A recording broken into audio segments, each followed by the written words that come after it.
Light within my heart, light within our thoughts, light within our words.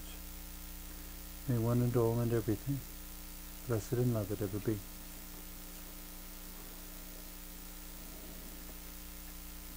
Welcome. I am Sister Who.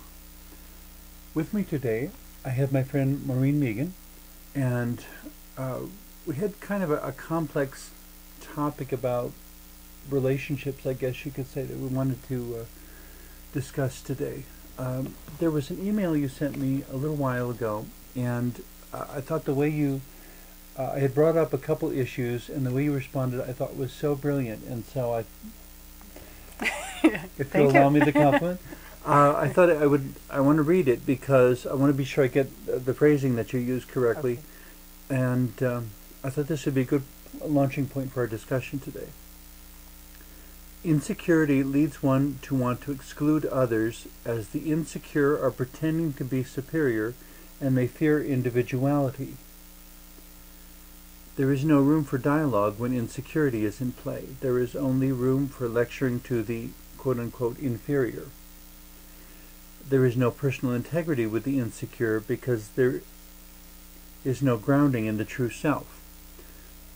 Subscribing to group beliefs as a way of continuing the pretense of superiority. Heterosexism is one of those group belief subscriptions that was probably originally intended for procreation and is now touted as the will of a patriarchal and vengeful God. And in the middle there, the phrase, I guess not so much the sentence, subscribing to group beliefs as a way of continuing the pretense of superiority. You know, we were kind of going around the issue of inclusivity and why is it important, and from time to time I bump into people who are more concerned with fitting in than they are with maintaining integrity, and fitting in and encouraging others to fit in more than reaching outward and trying to practice inclusivity. You know, in that I grew up as an anomaly, a creative gay young man in a Germanic farming community. I was always the outcast. I was always the outsider. I was always the different one. And so I have a lot of personal experience with being excluded. Mm-hmm. And perhaps because of that, inclusivity was always so important to me. So when I was in high school and we wound up in the lunchroom, I was usually sitting with the young woman who was pregnant for the second time in high school, the computer student with really, really thick glasses who weighed all of 95 pounds dripping wet. Right. And, you know, the other student who was as wide as he was tall. You know, presumably coping with stress using food until he had built up layers of insulation literally between him and all the dangerous things in the world around him. You know, and all of us were the anomalies, and none of those friendships persisted after high school because it was an environmental thing where we stood with each other during that time because mm-hmm. none of us had anyone else to stand with.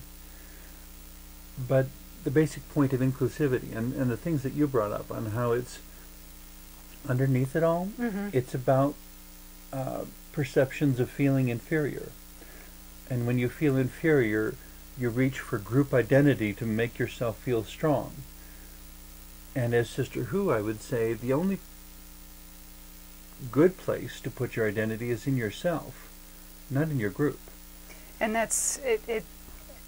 There is, you're born into this world, you're a being in this world, and when you leave this world, it's you who will be making the exit just by yourself, whether you mm-hmm. happen to go out with many others or however it is, but it's just you who's going to go. So all through this life, you just have, there's you, and mm-hmm. and there's so many facets, beautiful facets to what makes you unique. We're all unique. Nobody is alike.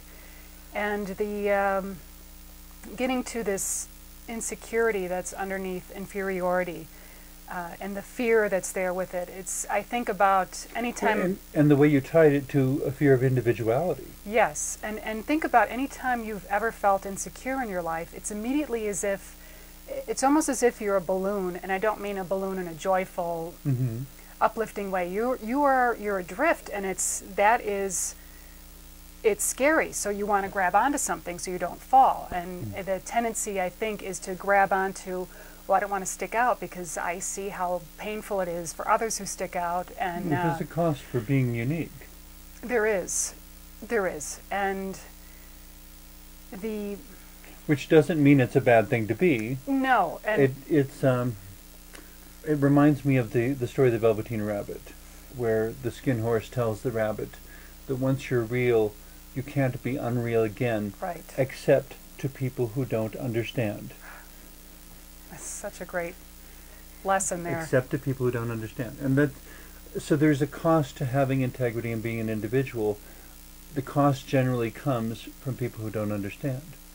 Yes, and throughout history we have examples of what that cost can be.